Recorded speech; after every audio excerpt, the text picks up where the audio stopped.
Question suivante. Donc on va changer de chapitre. On va approcher le domaine de l'environnement avec plusieurs questions qui vont être apportées par Peggy Cochard.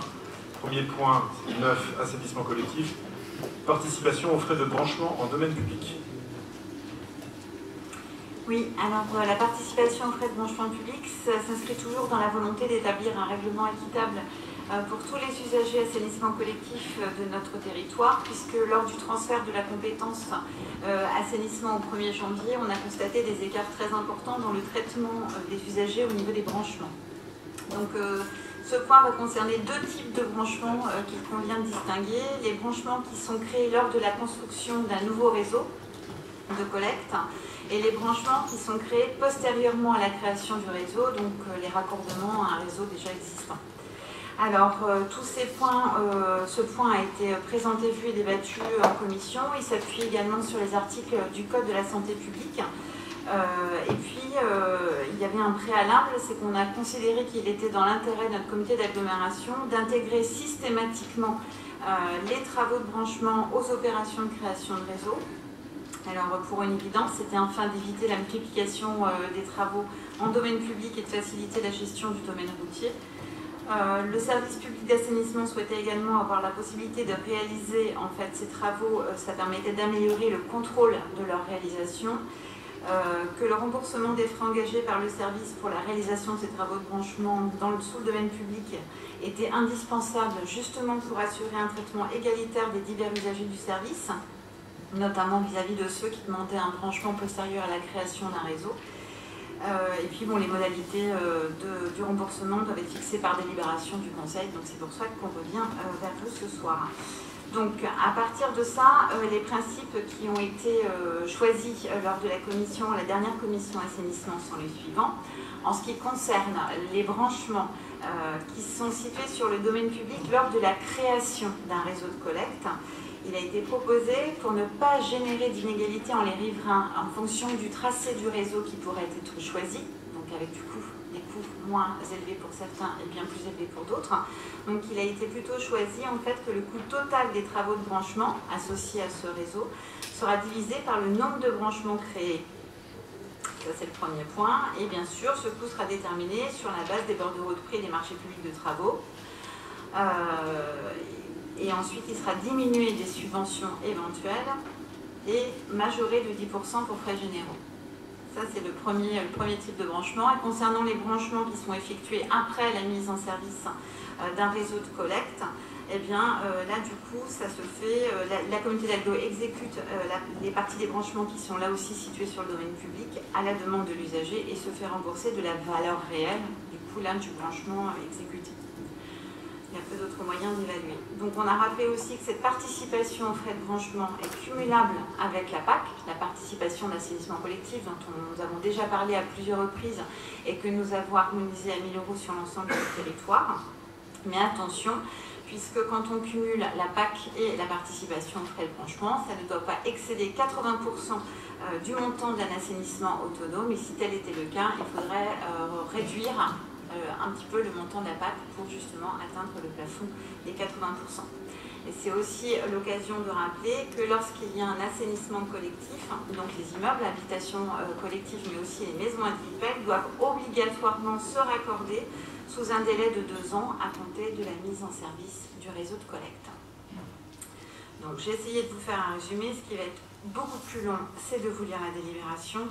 De le faire rapidement, mais je suis tenue de la lire.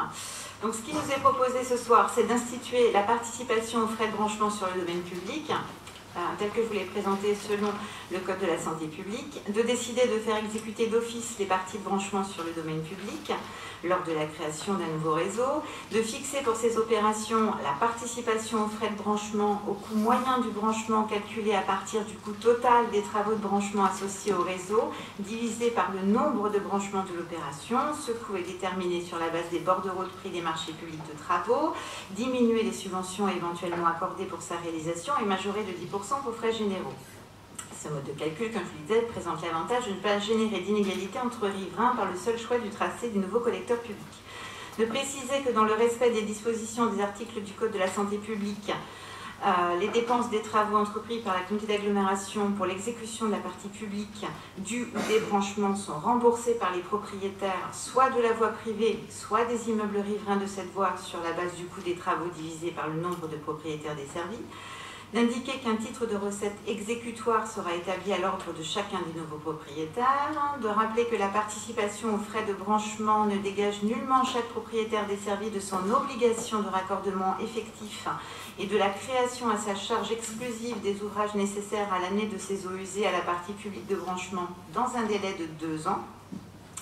De décider que pour les installations de branchement postérieures à la mise en service du réseau, la communauté d'agglomération exécute les parties de branchement situées sur le domaine public, après demande de l'usager au service assainissement. La participation aux frais de branchement correspond à la valeur réelle des travaux exécutés sur la base des bordereaux de prix. Les travaux ne seront entrepris qu'après acceptation formelle du devis de branchement adressé au propriétaire. De préciser qu'en l'absence de marché public de travaux, le propriétaire pourra mandater à ses frais une entreprise spécialisée, sous le contrôle et selon les prescriptions fixées par le service public d'assainissement collectif. Et dans le cadre d'un contrat de délégation de service public, le propriétaire remboursera directement au prestataire le coût des travaux. De rappeler que conformément aux articles du Code de la santé publique, le cumul de la participation à l'assainissement collectif PAC exigible et la participation aux frais de branchement ne peut pas dépasser 80% du coût de fourniture et de pose d'une installation d'assainissement non collectif, réglementaire bien évidemment. Le cas échéant, le montant de la participation à l'assainissement collectif fixé par délibération sera réduit de telle sorte que le cumul de ces deux participations n'excède pas le plafond réglementaire fixé. Et d'autoriser Monsieur le Président à prendre toutes les mesures nécessaires à l'exécution de cette délibération dès son entrée en vigueur. Merci Peggy. Est-ce que vous avez des observations, des questions? Alors, Michel Gérard, pour commencer. Alors, je voudrais une petite précision concernant le cumul de la PAC et des frais de branchement. La PAC, on l'a fixé à 1 000 €. Les frais de branchement, on les connaîtra au moment des travaux. Par contre, c'est la phrase qui dit que le montant de la participation à l'assainissement collectif fixé par délibération sera réduit de telle sorte que le cumul de ces deux participations n'excède pas le plafond réglementaire fixé. Le plafond, on ne le connaît pas. Et le plafond réglementaire fixé, c'est qu'en fait, c'est 80% d'un système individuel qu'on pourrait mettre à la place de ce raccordement d'assainissement collectif. Donc après, c'est une évaluation, c'est-à-dire que si on va arriver à un montant de branchement qui est particulièrement élevé, qui est assez surprenant, on va lui rajouter 1 000 € et c'est à nous de voir en fonction d'un montant d'assainissement collectif, non collectif qu'on aurait pu apposer, si on arrive à ce plafond de 80% ou pas. Si on voit que le montant est très élevé, on atteint en fait ce qu'on pourrait avoir comme assainissement non collectif, on va réduire la PAC. Mais le problème, c'est qu'on aura une addition de 2 chiffres en euros qu'on va comparer à un pourcentage d'un chiffre en euros. Non, qu'on va pourcenter un pourcentage d'un chiffre en euros. C'est-à-dire que si en fait j'ai un branchement qui est à 8 000 €, et j'ai une PAC à 1 000 €, donc j'arrive à la totalité à 9 000 €, ces 9 000 € ne doivent pas être supérieurs à 80% du montant d'un assainissement non collectif. Donc je pourrais évaluer le montant d'un assainissement non collectif, je fais 80% et ça me donne le plafond. Non, mais j'ai bien compris, mais le problème c'est que c'est pas chiffré, c'est toujours contestable. Non, alors ce ne sera pas contestable parce que ce sera à nous, en fait on pourra être contesté par le montant qu'on proposera de règlement et ce sera à nous de démontrer qu'on ne dépasse pas 80 en fait d'un assainissement non collectif, pose fourniture tout à fait réglementaire selon en plus le sol de l'assainissement non collectif. Donc on fera un devis et on verra si on est dessous.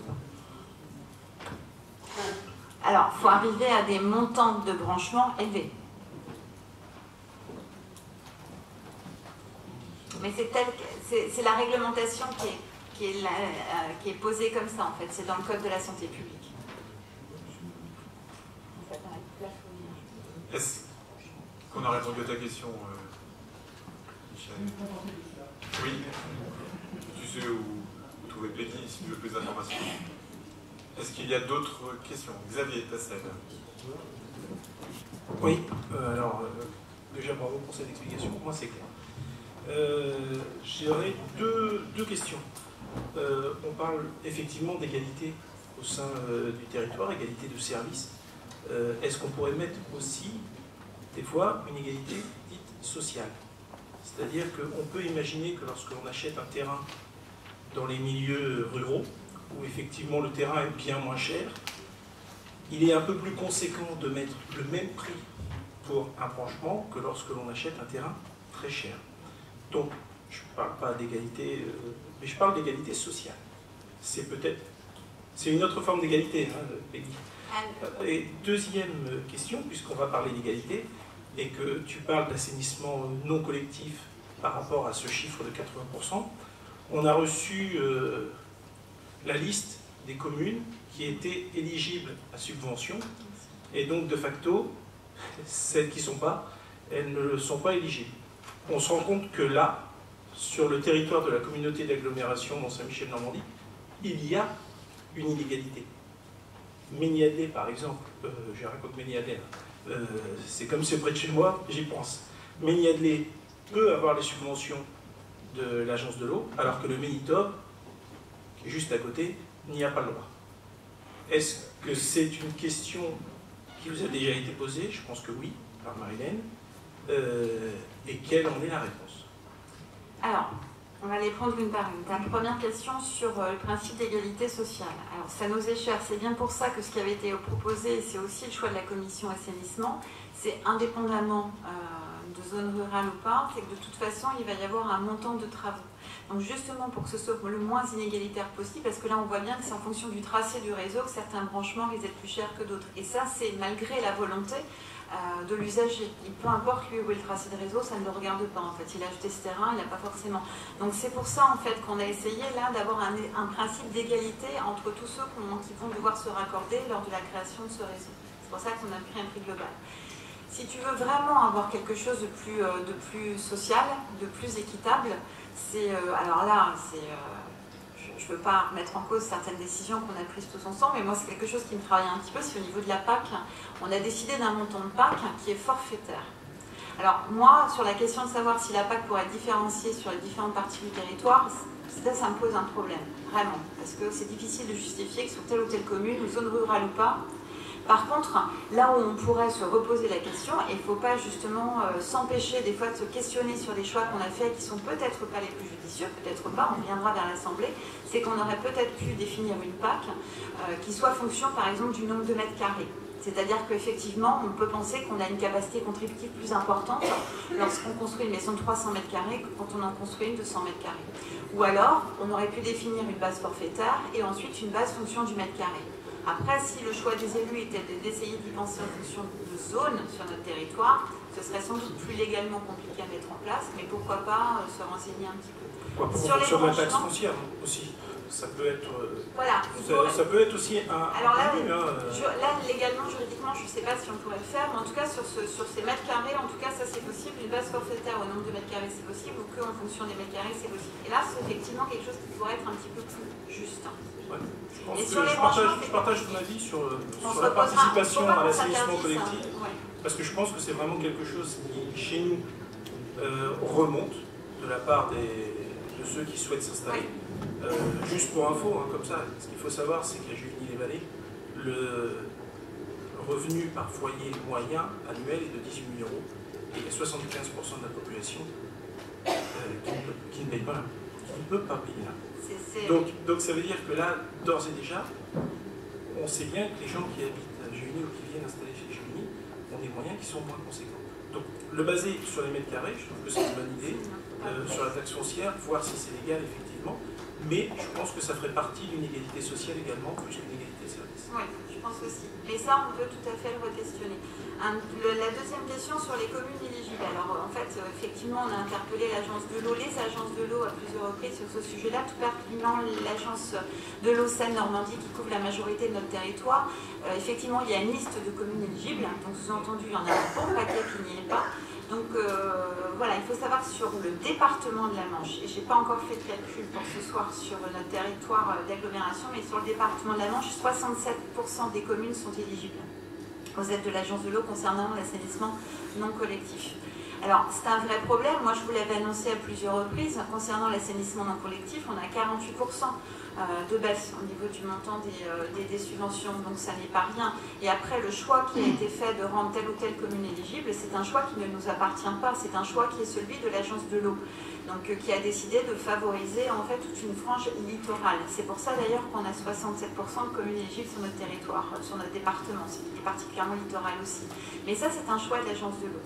Donc c'est des choses, on en a déjà parlé en commission, on a eu l'occasion également d'en parler en comité d'orientation, on a dû en parler d'ailleurs ici en assemblée.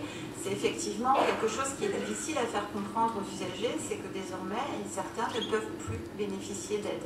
Et c'est d'autant plus difficile pour nos collectivités, puisque c'est nous qui organisons les contrôles, c'est nous qui donnons l'injonction, en fait, de se mettre aux normes, ou de faire l'acquisition d'une installation individuelle, avec des mesures coercitives qui sont possibles et qu'on est tenu de mettre en place.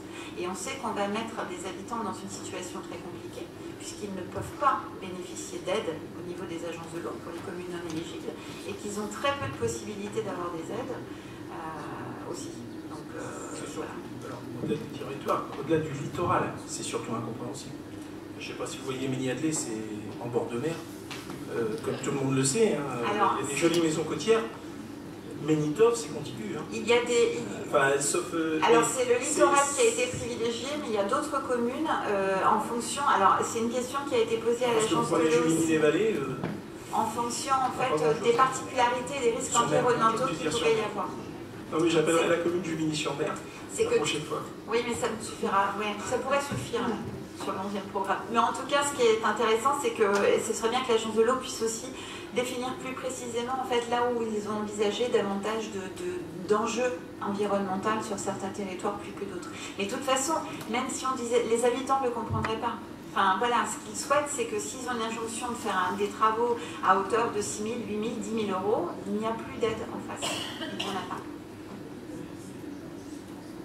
Là, toi qui prône l'égalité et l'équité, là c'est typiquement l'inverse. Donc ce que je souhaiterais quand même, c'est que, effectivement, comme la communauté d'agglo a cette compétence-là, qu'elle puisse prendre rendez-vous avec l'agence de l'eau, ce qui a peut-être déjà été fait, de manière à ce qu'on nous apporte les réponses de l'agence de l'eau sur ces inégalités, qui sont criantes là pour le coup. Donc alors, après, on peut venir effectivement avec toi, on peut soutenir cette action sur l'agence de l'eau, et ce serait tout à fait normal. Mais là, franchement, je pense qu'on parle de la puissance d'une communauté d'agglo telle que le Mont-Saint-Michel-Normandie, c'est là où on doit prouver que la puissance de notre communauté d'agglo est vraiment réelle et peut être utile. Oui, alors moi on est d'accord. Après, c'est quand même les services compétents, et notamment l'agence de l'eau, qui ont leurs critères d'attribution, leur vision, et ils ont souvent la loi avec eux. C'est-à-dire que leurs critères, ils ne sont pas subjectifs, ils ne sont pas décidés au doigt mouillé, ils ont souvent les arguments réglementaires qui vont bien. Néanmoins, je suis d'accord avec toi pour dire qu'il y a à revoir certaines choses, à revoir certaines situations qui nous semblent incohérentes.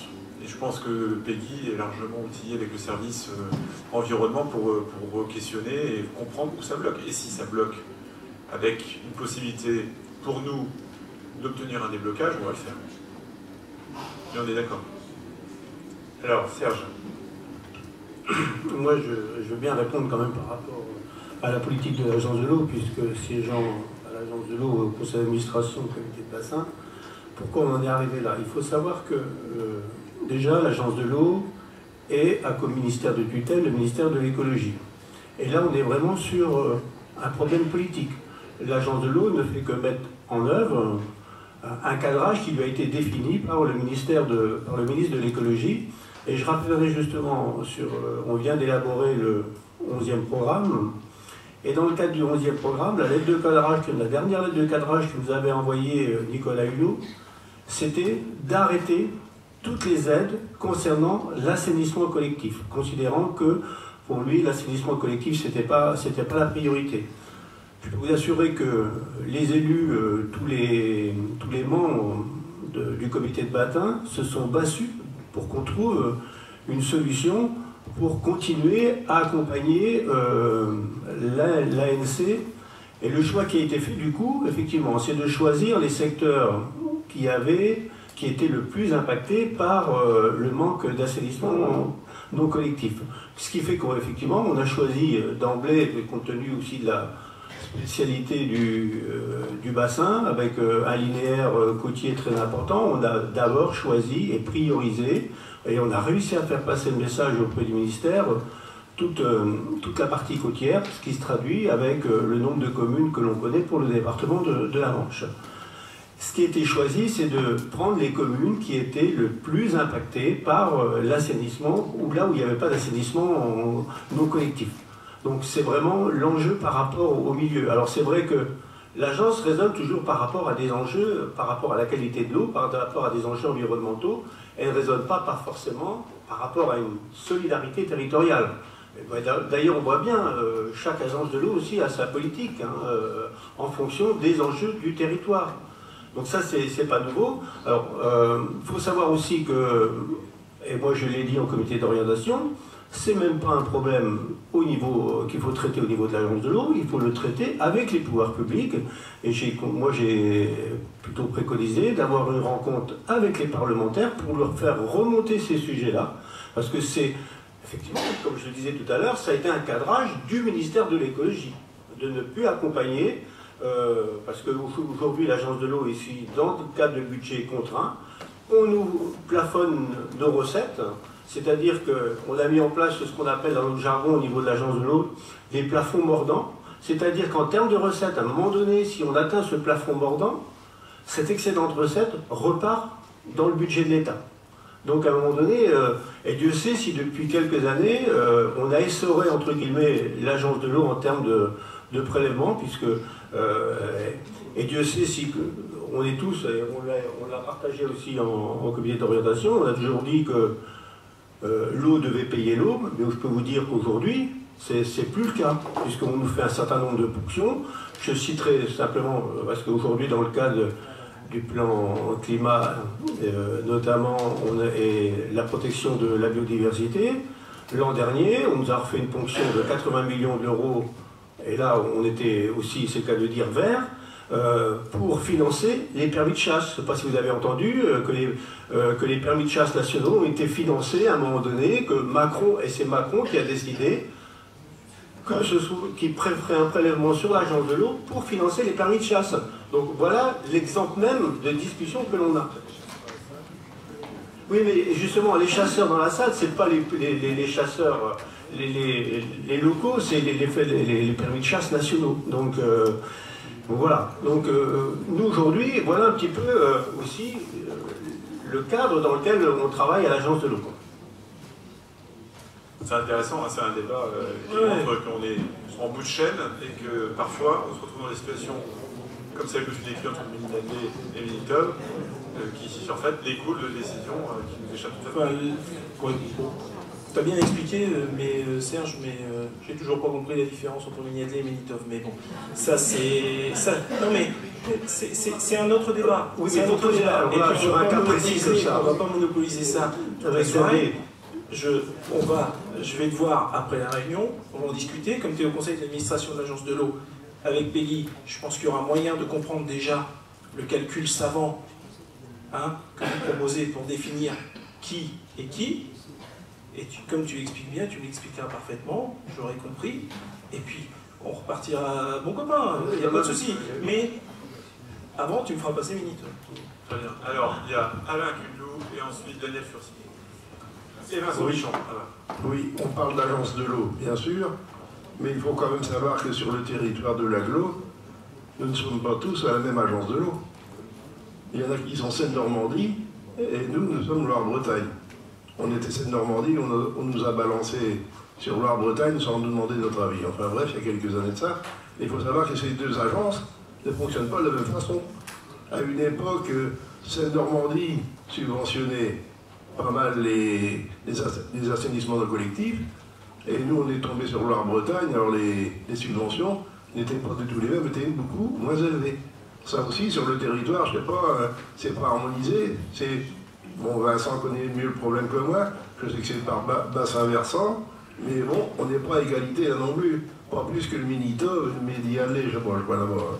Ils sont peut-être sur la même agence, mais voilà le problème aussi. Hein. On n'est pas tous sur la même agence. Alors, juste très rapidement pour répondre sur cette question encore d'égalité, c'est une demande que nous avions formulée auprès des agences de l'eau en expliquant en fait cette disparité sur le territoire qui pouvait avoir son importance, notamment au niveau des aides, donc difficilement justifiables en fait pour les habitants, les usagers de notre territoire.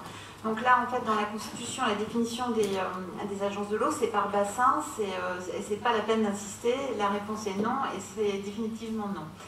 Donc voilà, juste pour le débat, c'est-à-dire que quand on lit le 11e programme, tant pour Seine-Normandie que pour Loire-Bretagne, en fait, il y a vraiment la définition des enjeux environnementaux. Dû, en fait, effectivement, comme le disait Serge, au fait qu'il y ait moins d'argent, en fait, ils ont dû redéfinir leurs priorités. Et pour répondre à Xavier, c'est quand même justifié au niveau du 11e programme, alors pas précisément sur le Mineltov et Adlé, en fait, les communes ne sont pas citées, mais ils justifient quand même comment ils ont pu définir les enjeux environnementaux. Mais après, on a demandé, nous, en fait, d'avoir des précisions, en fait, en ce qui concerne les communes de notre comité d'agglomération. Et juste pour finir sur une note encore peut-être un petit peu plus négative, mais ça demande confirmation, c'est quand on lit le 11e programme concernant l'agence Loire-Bretagne, il est bien précisé que l'assainissement non collectif ne représente pas un enjeu environnemental pour l'agence Loire-Bretagne. Donc là encore, je crains qu'il y ait des évolutions possibles d'ici la fin du 11e programme et je crains qu'il y ait une suppression des subventions ANC, en tout cas pour l'agence Loire-Bretagne. Ce n'est qu'une inquiétude, c'est sans certitude. Merci Peggy. Alors, et Daniel. pourtant, lors d'études, on nous a signalé beaucoup de points noirs. Pourtant. Pour la petite histoire, on a 74 prêts à l'agence de l'eau, il faut rester bien avec eux, à 0%. 174 prêts. C'est bien, ouais, non, c'est pas mal. C'est vous qui nous l'avez donné? Bien sûr. Alors, il y a plusieurs mains qui se lèvent. Il y a Vincent Bichon, ensuite j'ai vu Jacques Bouvet qui souhaitait parler avant, et Raymond Béchet. Ah, c'est Raymond, d'accord. Alors, Vincent, à toi. Juste une petite précision en fait, pour dire tout simplement que les agences de l'eau sont soumises à la politique du chiffre aussi de par la directive 4 européenne sur l'eau. Et en fait, elles ont quadrillé le territoire en différentes masses d'eau. Telle masse d'eau doit être en bon état pour un horizon 2027, 2021 ou autre.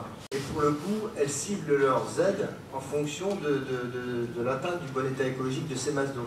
Donc ce qui peut expliquer aussi la différence qu'on a sur certains secteurs, notamment sur la vallée de l'Acier. Et sur Loire-Bretagne, on le verra tout à l'heure, mais il y a des aides de l'ordre de 30% qui sont aussi faites sur mais les politiques là sont différentes, mais qui sont faites sur les assainissements non collectifs. Merci Vincent pour cette précision. Alors Raymond Béchet. Oui, pour aller dans le sens de ce que disait quelqu'un il y a 5 minutes là, par rapport aux aides accordées ou pas accordées par Loire-Bretagne, nous, Saint-Georges-de-Rollet, ça fait un moment qu'on vit ça. On est sur le secteur de Loire-Bretagne, il y a 2 km près, et vous avez quelqu'un qui touche 60%, qui avait touché 60% des travaux faits, et l'autre qui est 2 km plus loin qui touche 0. Je peux vous dire que c'est pas trop facile à vivre, ça me paraît absolument anormal au sein d'une communauté d'agglo. Je pense que ces choses-là devraient évoluer. Et il y a d'autres choses aussi dans le règlement. Il fallait qu'il y ait un certain nombre de dossiers pour qu'ils soient traités. C'est quelque chose d'impossible.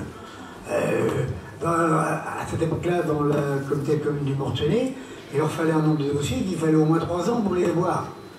Et au bout de 3 ans, la réglementation change, c'est bien que le premier qui a fait son dossier, il va se faire voir. Ça me paraît absolument anormal, ça devrait être défendu par nos politiques.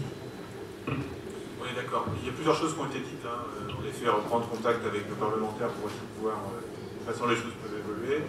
Revoir aussi, parce qu'on a la chance même d'avoir régulièrement des réunions, n'est-ce pas Vincent, où les 2 agences de l'eau sont représentées, sont présentes, avec souvent leur directeur. Ce serait bien de pouvoir mettre clairement en question ces aberrations. C'est vrai que ce que décrit Raymond Béchet sur le secteur du sud Mortanais, où on est bien à cheval sur 2 agences, pose question. Et en effet, est souvent difficile à justifier auprès des pétitionnaires. C'est vrai que ça a été questionné au niveau des agences de l'eau. Après, peut-être, nous, on l'a questionné en tant que vice-président en charge de l'assainissement management pour Rassan. Après, peut-être qu'on pourrait avoir une autre forme de questionnement qui pourrait être abordée avec les agences de l'eau. Et juste pour revenir aussi, c'était une demande de la commission, de la dernière commission assainissement ou de l'avant-dernière, parce qu'on a déjà abordé ces questions, en fait, ces questions-là. C'était effectivement de pouvoir écrire un courrier, en fait, pour voilà, exprimer l'inquiétude et des fois on est un peu démunis. Moi j'ai beaucoup de rencontres avec des usagers sur le territoire qui me disent qu'ils n'ont absolument pas les moyens, qu'ils ont besoin d'aide et qu'il n'y a plus d'aide, et je ne peux pas argumenter autrement en disant que ce n'est pas de la responsabilité, ce n'est pas de la faute de la collectivité, c'est pas nous qui n'apportons plus d'aide. Et donc j'ai pu échanger à ce sujet à plusieurs reprises avec 2 parlementaires et qui sont tout à fait favorables à relayer notre parole un petit peu plus haut. Bien. Franchement. Alors le débat est très intéressant, néanmoins on s'écarte un peu de l'objet de la délibération, donc ce que je vous propose c'est de passer au vote, à moins qu'il y ait des questions qui soient directement liées à la délib, mais je ne crois pas, je pense qu'on a fait le tour.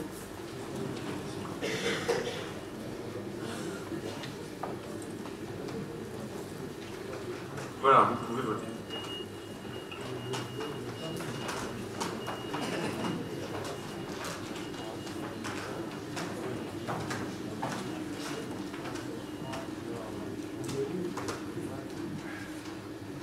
Bien, donc 126 votes reçus, 108 favorables, 6 défavorables et 12 abstentions, donc question adoptée à la majorité.